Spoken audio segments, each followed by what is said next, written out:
Allez, troisième et dernière vidéo. Donc, voyons les raisons, les différentes raisons hein, qui font que, eh bien, le cœur se serre parfois justement et que l'on a du mal à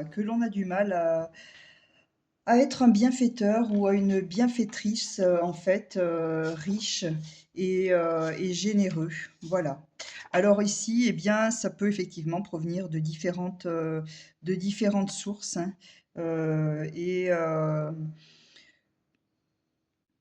on peut s'être laissé dévorer par une relation, on peut s'être senti trahi, avoir vécu des déceptions, des échecs, on peut craindre les profiteurs, les arnaqueurs, les voleurs, etc. Et donc la fermeture du cœur, eh bien, c'est une forme de protection, bien évidemment, vous l'aurez compris, hein. Mais voilà, il convient quand même de maintenir une certaine vigilance à cet égard. Vous pouvez faire preuve de discernement, utiliser votre expérience pour vous sentir en sécurité et poser vos limites à bon escient, sans pour autant vous fermer complètement. Parce que le cœur ouvert, eh bien, c'est le cœur ouvert, en tout cas, que vous pourrez accéder à l'abondance sous toutes ses formes et lever les barrières inutiles, qui vous permettent, justement, qui vous ferment, aux bienfaits et aux opportunités. Donc là, dans ce cas concret, pardon, eh bien, on vous propose, eh bien, de ne pas hésiter à partager autour de vous, peut-être à donner, à faire du tri dans vos placards, et cetera, pour pouvoir, eh bien, partager, peut-être aux plus démunis, et cetera, ce qui ne vous sert plus et puis pourquoi pas partager des moments, simples, hein, d'échange, avec ce que vous avez, avec qui vous êtes hem, en ne cherchant pas forcément à donner justement ce que vous n'avez pas, ni à craindre de trop donner, et que l'on vous prenne trop. Voilà. Donc là, c'était, ce que vous avez à donner au niveau matériel, physique, professionnel et concret. Donc vous pouvez peut-être, donner de votre personne, physiquement au sein d'une association, au niveau professionnel peut-être également. Voilà. Donc à vous de voir un petit peu, en quoi cette carte-là vous parle.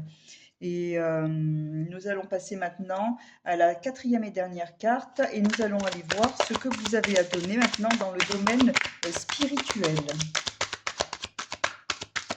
Allez, alors dans le domaine spirituel, eh bien, on vous dit que vous êtes un disciple de fréquence.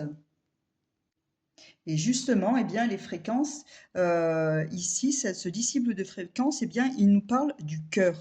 Et il nous dit qu'en chaque être humain réside un profond besoin d'aimer et d'être aimé.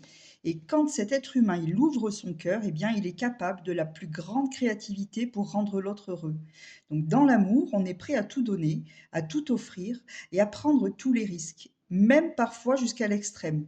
On peut se surendetter, on peut aller très très loin parfois dans des relations, malheureusement, eh bien, on peut faire taire, sa conscience aussi pour ne pas dire non parfois, à quelqu'un, à un ami ou à un membre de la famille, peu importe, pardon, qui pourrait venir nous proposer un projet douteux ou qui pourrait vous inciter, peut-être, je ne sais pas, à vous engager dans une voie ou dans des actions qui ne sont pas justes pour vous. Et bien là, on vous dit que vous, ce que vous avez à donner dans le domaine spirituel, en termes de valeurs, d'enseignement et de voie sacrée pour vous, eh bien, c'est que justement, vous avez la capacité de dire stop et de ne pas laisser les liens, quels qu'ils soient, même si ce sont des liens affectifs et que effectivement les liens affectifs sont vitaux et nourriciers, eh bien, à partir du moment où ils enclenchent de puissants mécanismes d'emprise, eh bien, on voit avec cette carte-là que vous avez la capacité d'enseigner sans forcément justement donner trop. Eh bien, dire stop ou ne pas répondre, je ne sais pas, eh bien, c'est aussi vous engager dans une action euh, et, euh, et vous prouver à vous comme à l'autre personne, enseigner autant à vous qu'à l'autre, pardon, que vous avez la capacité de vous aimer et de poser des limites, tout simplement, hein, comme nous l'avons vu précédemment d'ailleurs avec les cartes de sagesse. Alors là, pardon, avec cette carte-là du disciple de fréquence, nous sommes sur l'élément eau Et donc, ça concerne la sphère vibratoire, le travail intérieur, la connexion notamment aux ressources et à nos ressources, à vos ressources personnelles qui vous permettent de devenir justement magnétique. Les relations, ici, ça concerne essentiellement donc le côté affectif de l'être, les relations que l'on a avec autrui et avec notre moi profond par la voie de l'intuition ou de l'imaginaire. Donc ici, il y a l'élément eau qui vient donc qui est en lien pardon, hein, avec ces lames de fréquence et avec les coupes donc. Et il est question d'aller de l'avant, d'améliorer sa santé à tout point de vue, y compris financière, pourquoi pas, puisque là nous sommes avec le tarot de l'argent. Donc si pour vous, eh bien, il est question de finances, eh bien, voilà, on vous parle d'aller de l'avant. Sur le plan énergétique, eh bien, l'élément eau régit le chakra sacré, Svadhisthana, et l'équilibre de cet élément eh bien, va permettre de favoriser votre bien-être. L'eau est d'une grande malléabilité et donc ainsi bien un bon équilibre de cet élément eau et de votre fréquence va permettre une bonne adaptabilité et vous permettre aussi de prendre les choses comme elles viennent, d'être souple et de lâcher ce dont vous n'avez plus besoin. Voilà, de ce fait-là, eh bien, votre créativité à vous amuser sans vous sentir coupable et votre aptitude à goûter et apprécier ce que la vie a à vous offrir seront vraiment encouragées et favorisées. Et d'ailleurs, ça rejoint complètement la première carte qui était que vous retrouverez dans la première vidéo, dans la partie 1, qui correspond justement à la zone en difficulté, hein, qui correspondait au sens du plaisir de vivre, qui était limité, qui était bloqué. Justement, parce que peut-être vous répondiez simplement que vous répondiez aux besoins des autres, voilà, avant de répondre aux vôtres. Et donc, voilà, ça pouvait générer de la frustration, etc. Mais ceci dit, eh bien, il est important de vous respecter vous, même si ça génère chez l'autre en face une certaine frustration, une certaine jalousie également, parce que ce qui compte le plus pour vous, ben, bien évidemment, c'est vous-même, hein. Et d'ailleurs, le mantra qui est associé à cette carte du disciple de fréquence, eh bien, c'est je pose des limites justes par amour. Effectivement, donc, peut-être que vous êtes entouré de personnes qui adorent recevoir des cadeaux, ou peut-être que vous ressentez le besoin de toujours donner plus, etc., que ça vous rend heureux.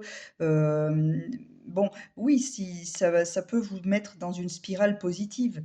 Euh, mais ceci dit, il est important aussi de choisir à qui et comment vous donnez et ce que vous donnez. Voilà. Parce que si ça devient permanent, par exemple, et que vous devez donner à tout le monde, vous comprenez bien qu'à un moment donné, eh bien, vous allez vous y perdre aussi. Et puis, il y a des personnes, effectivement, qui demandent toujours, toujours plus et qui sont épuisantes. Voilà, tout simplement, qui vous prennent votre énergie et peut-être que là, eh bien, il est question de recadrer un tout petit peu les choses. Ayez confiance en votre cœur parce que le cœur est une mécanique dont l'étude est complexe et vraiment passionnante. Mais c'est vrai que parfois, eh bien, offrir le meilleur et peut être une grande source de motivation pour l'évolution, mais à condition que ça ne devienne pas addictif et à condition que ça ne vous amène pas dans des voies qui sont délétères, hein, tout simplement. Voilà. Allez, on va aller voir un petit conseil des cartes de ce jeu qui s'appelle Valeur ajoutée. Je l'aime beaucoup. Qu'est-ce qui vous anime du coup? Mais là, on va plutôt aller voir, grâce à ces 3 vidéos et aux conseils et aux informations que vous avez pu recevoir avec ces cartes, et bien, et à travers ce tirage, et bien, qu'est-ce que ça va venir rajouter pour vous en termes de valeur? Allez, qu'est-ce que vous allez rajouter à votre valeur? Eh bien, nous avons ici le contentement. J'adore ces petites cartes. Elles sont très rigolotes. Les dessins sont faits par des enfants. C'est réalisé par des enfants. Et donc, le contentement, on vous dit mon verre est-il à moitié vide ou à moitié plein? J'apprécie ce que j'ai ou j'en veux toujours plus? Quand je me suis comblée, je peux partager. Quand je me sens comblée, pardon, je peux partager et cesser de chercher. Donc là, c'est la première carte qui correspond à la personnalité. Voilà. Ensuite, nous avons la carte de la douceur qui concerne les relations. Et cette carte, elle vient nous dire où trouver l'indulgence qui réconforte, là où trouver la confiance qui redonne espoir. Puiser à l'intérieur la force qui s'exprime en douceur, sans vouloir et sans pouvoir. Ensuite, les deux autres cartes sont l'agilité qui correspondent et le discernement qui sont deux cartes qui correspondent à la compétence. Alors, faire preuve d'agilité, c'est suis-je ferme dans ma démarche, mais souple face aux événements. Rester ouvert et disponible pour s'adapter et saisir l'opportunité. Je trouve qu'elles correspondent tout à fait bien au tirage et aux 3 vidéos là qui suivent, hein. Et donc le discernement, c'est toujours la compétence, c'est comment choisir l'attitude juste, le bon mot, le moment indiqué et la solution adaptée. L'intuition peut s'affûter comme un outil de précision. Voilà. Donc ce petit jeu, eh bien, le voici. Je ne sais pas si je vous avais montré précédemment la boîte. Hop. Je vous montre aussi l'arrière si vous voulez faire une capture d'écran et vous le procurer. Je trouve que ce jeu est vraiment, vraiment très, très sympa, très, très intéressant à utiliser. Alors que ce soit dans des tirages comme ici, ou que ce soit également donc en famille, à l'école, etc., dans n'importe quel groupe. J'ai envie de vous dire, même au niveau pro, ça peut être sympa d'utiliser ce jeu aussi au niveau des relations professionnelles. Voilà.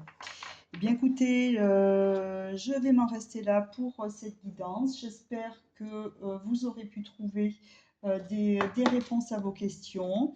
Je vous souhaite une très belle journée. Je vous remercie encore du fond du cœur pour votre présence, pour vos petits pouces, pour vos petits likes si ça vous a plu. Et je vous dis à très bientôt pour une prochaine vidéo. Belle journée ou belle soirée à tous. Au revoir.